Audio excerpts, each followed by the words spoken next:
Assalamualaikum warahmatullahi wabarakatuh. Kembali lagi bersama kami di channel Tani Sulur TV, channel yang lebih spesifik membahas tentang tanaman sulur. Pada kesempatan pagi hari ini kita berada di lahan tanaman pare yang merupakan lanjutan dari bagian yang kita sampaikan di part atau bagian sebelumnya. Pada sesi ini kita nanti akan aplikasi penyemprotan yang pertama. Bisa dilihat bersama, tanaman saat ini di sebelah kanan kiri saya sudah berumur 5 hari, karena kemarin di hari Senin tanamnya dan ini adalah di hari Sabtu. Dan kita akan aplikasikan beberapa bahan, nanti kita dari insektisida, fungisida maupun nutrisi, yang nantinya kita akan kupas atau bahas bersama dalam sesi ini.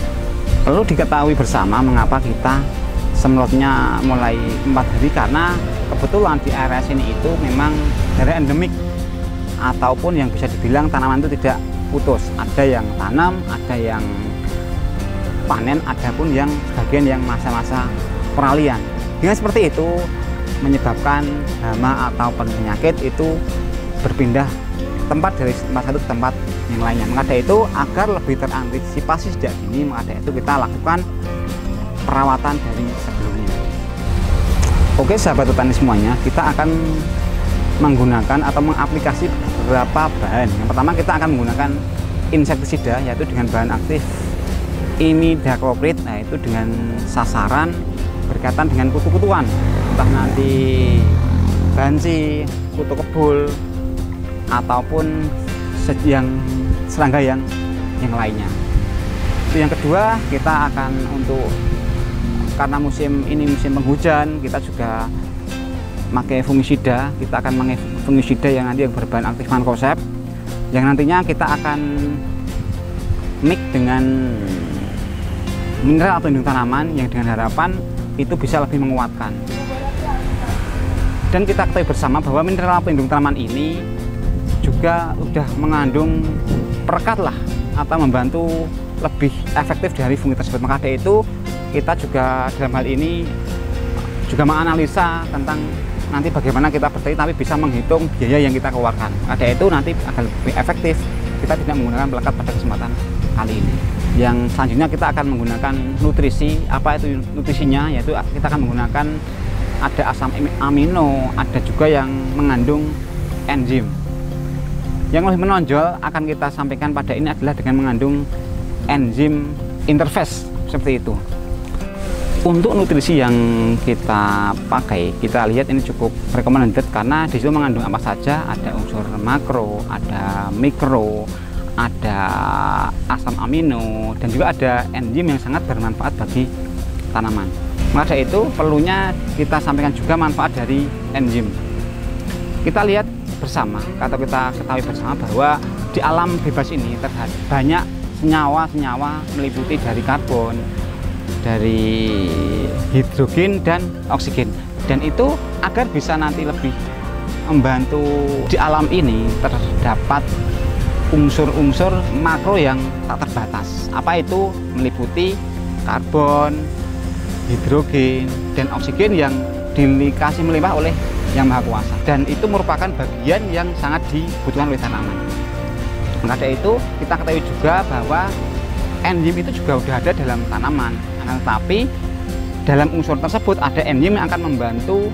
Kalau dianalogikan dalam sebuah bangunan rumah itu ada, kita udah ada nih, misalkan udah ada batu bata, ada semen, ada pasir, dan enzim itu kalau diibaratkan sebagai tukang, misalkan seperti itu. Kalau tukangnya ada 3, bisa jadi itu akan selesai dalam waktu yang lebih lama. Dikala kita maksimalkan tukangnya, nanti bisa lebih cepat proses dari bangunan yang dijalankan. Maka dari itu, kalau dianalogi, enzim dalam pupuk yang kita aplikasi itu memang membantu agar unsur-unsur yang ada di dalam udara dan yang lain itu bisa lebih terserap, yang akan dikombinasi dengan unsur yang diberikan kita saat aplikasi semprot maupun kocok. Oke sahabat semuanya, tadi adalah penjelasan singkatnya yang secara detail kita akan praktek secara langsung. Oke sahabat petani semuanya, kita akan aplikasikan. Yang pertama kita tadi sampaikan yaitu tentang bahan imidacloprid. Nah, di sini tertera ada imidacloprid yaitu 30 BB atau 30%, yang memang secara fungsi dia akan mengantisipasi atau membasmi serangan-serangan hama yang merupakan vektor dari terjadinya virus ataupun dampak-dampak yang lainnya. Maka itu kita dengan membunuh vektornya itu atau hamanya itu bisa mengantisipasi serangan dari hama yang akan menyerang tanaman tersebut. Nah, nanti dengan penggunaan nanti satu tangki 16 itu kita menggunakan 1 sendok makan. Untuk tepung kita rekomendasikan untuk di awal. Nah, kita maka itu narator kita di ini insek ini kita sampaikan di awal dengan dosis 1 sendok makan. Setelah itu kita juga akan menggunakan ini fungi, yaitu fungi Mancozeb 82% yang notabene dia sebagai ini antisipasi terhadap serangan jamur. Maka itu kita juga akan menggunakan dengan dosisnya itu 1 sendok makan. Karena kita tanaman kecil juga menggunakan sesuai dengan kuatan ataupun dosis yang bertahap. Dari rendah nanti bisa menyesuaikan. Kita gunakan juga 1 sendok makan. Setelah itu kita juga ini ya agar nanti fungi yang kita aplikasikan lebih kuat untuk terserap atau lebih optimal pada tanaman, kita juga akan menggunakan yaitu mineral dan pelapis tanaman. Nah, dengan tujuan apa? Untuk memaksimalkan dari fungi yang kita aplikasikan. Di samping itu, ini juga sudah mengandung mineral alami yang termasuk juga sudah mengandung perekat. Jadi kita sebagai petani bisa lebih efektif atau lebih bisa efisien lah dengan kita tidak begitu menggunakan banyak obat yang kita aplikasikan. Nah, nanti untuk ini juga kita menggunakan dosis yaitu 1 sendok makan.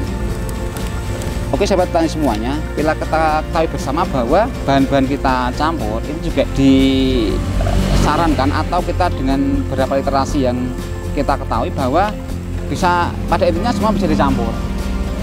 Akan tetapi memang ini teman-teman kita pastikan tidak lebih dari 2 jam dalam bentuk campuran seperti ini. Karena apa? Jika lebih dari 2 jam itu menurut beberapa informasi dan pengalaman yang kita lakukan itu yang kita aplikasinya itu menjadi kurang efektif atau daya efektifnya itu bisa berkurang. Maka itu kita pastikan jika kita mencampur dia itu bisa langsung kita gunakan. Kadang ada juga nih misalkan kita saat nyemprot terus hujan, kadang kita pakai itu esok hari itu bisa jadi secara fisik sama, tapi secara fungsi karena bahan yang kita campur itu bisa menjadi tidak efektif. Oke, tadi kita sampaikan yang ketiga adalah kita yaitu aplikasi tadi yang pupuk lengkap. Di sini ada kandungannya apa saja, ada unsur mikro, ada makro juga, ada asam amino, dan terlebih yang akan kita bahas adalah mengandung yaitu enzim yang tadi sudah kita sampaikan secara detail pada petani semuanya. Untuk dosisnya kita menggunakan yaitu 1 ml per liter. Nanti di sini kita akan kalau karena ini satu tutup adalah sini adalah 10 mili. Nah, nanti kita juga ya jadi nanti akan menggunakan sekitar 2 tutup.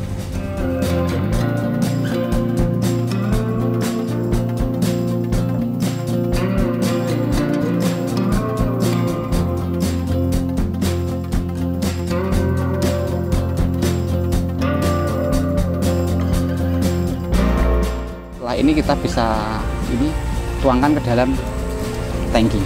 Oke, kita aduk dengan merata. Setelah itu nanti kita bisa tuangkan ke dalam tangki. Perlu kita perhatikan bersama bahwa waktu penyemprotan juga sangat mempengaruhi keefektifan dari nutrisi atau pestisida yang kita aplikasikan. Maka itu pastikan kalau di pagi hari ya embun sudah hilang. Karena apa? Dengan adanya masih banyak embun itu juga menyebabkan konsentrasi obat yang kita aplikasi itu bisa semakin turun. Karena apa? Kita situ sudah ada air konsentrasinya, dikala ditambah air itu bisa rendah konsentrasi yang kita aplikasikan. Perlu kita ketahui bersama bahwa waktu penyemprotan itu juga sangat mempengaruhi keefektifan dari obat yang kita aplikasi. Kadang misalkan untuk jenis ulat itu kadang juga dia sering muncul di sore hari, maka itu efektifnya juga di waktu sore hari. Untuk kesempatan kali ini karena memang kita ini adalah pencegahan, juga hama juga belum begitu terlihat, maka itu ini kita barengkan dalam satu waktu yang dari insek, fungi maupun nutrisi yang kita aplikasikan. Dan tentunya kita juga perhatikan juga untuk tanaman seluruh seperti ini kita pastikan yaitu bawah daun juga terkena semprot. Karena apa? Jamur itu juga nyerangnya dari bawah daun. Agar maksimal maka dari itu pastikan merata di bawah daun dan nanti di atas juga terkena aplikasi semprot tersebut. Untuk interval semprot sendiri kita menggunakan yaitu seminggu 2 kali. Dengan tujuan apa? Karena saat ini juga cuaca juga nggak stabil, agar nanti lebih aman dari serangan jamur ataupun hama, kita juga aplikasi yaitu seminggu 2 kali. Oke sahabat tani semuanya, kesimpulan yang bisa kita sampaikan pada kesempatan ini adalah yang pertama, kita saat penyemprotan pertama adalah di umur 4 atau 5 hari, karena lingkungan sini atau yang kita tanami ini memang udah endemik, dikala tidak sama tanamannya, umur yang beda-beda bisa memungkinkan hama atau penyakit bisa lebih menyerang, maka dari itu kita aplikasi sejak umur 4 atau 5 hari. Untuk yang kedua, di sini kita sampaikan juga untuk penyemprotan kita menggunakan lengkap, ada insektisida, ada fungisida atau nutrisi yang kita pergunakan. Untuk nutrisi, karena itu merupakan bagian dari makanan tanaman, kita menggunakan yang lengkap, ada NPK dan asam amino serta ada enzim. Dan kita perlu ketahui bahwa enzim tadi kita sampaikan di awal tadi itu sangat bermanfaat bagi ini tanaman, karena apa? Ini ya juga bisa lebih membantu penyerapan unsur-unsur batas yang merupakan dari karbon, hidrogen, dan oksigen untuk lebih maksimal diserap oleh tanaman menjadi bagian-bagian dari unsur-unsur jadi bagian-bagian tanaman. Yang ketiga, untuk interval semprot kita juga menyesuaikan ini ya, musim atau menyesuaikan dari serangan yang menyerang tanaman kita. Kita menggunakan seminggu 2 kali. Untuk aplikasi kita tadi interval yaitu seminggu 2 kali, karena apa? Di sini ada endemik agar nanti lebih aman atau terhadap serangan hama ataupun penyakit. Untuk di area lain yang belum bentuk endemik nanti bisa menyesuaikan ya seminggu ataupun 10 hari ataupun menyesuaikan lingkungan yang ada di tempat sahabat petani semuanya. Oke, itu dulu sahabat petani semua yang bisa kita sampaikan.